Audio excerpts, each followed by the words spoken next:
coworker's father was up at the Capitol at like 2:30 at night that night, Tuesday night, Wednesday morning. And he said, "Hey, what are you guys doing with any leftover pizza?" Because he knows once we close it down, we have to do something with that old pizza, and usually it's thrown away. But in this case, we had about 8 pizzas worth, and he was like, "Bring it up to the Capitol. There's a ton of people here." Whatever representative was speaking at like 3 in the morning, they were like, "Oh, and here comes Ian's pizza." And a student was blogging for the Huffington Post and, typed in, "And Ian's pizza showed up at 3:02 or whatever."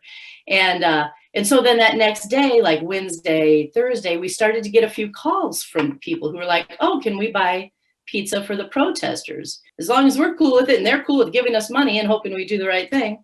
So then Friday night, somebody got on Twitter and was like, "Hey, here's how you can feed the protests." And they tweeted out our phone number. And then by Saturday afternoon, we were closed to any business except for pizza for protesters. 3 days after that initial, again, donation, I remember going in and it looked like we were running a call center. It was so insane. We were running a call center. Yeah. And I also remember too, being with Nick Stratman, who is the general manager, and realizing that we had taken in more money for donations than we could produce pizzas.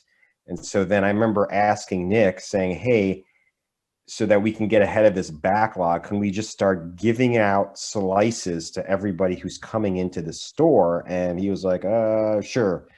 And so we made an announcement and we're like, "Free pizza." I mean, it wasn't free, but it was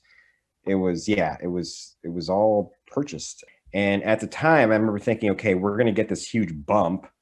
And then things will kind of go back to maybe where they were before, right?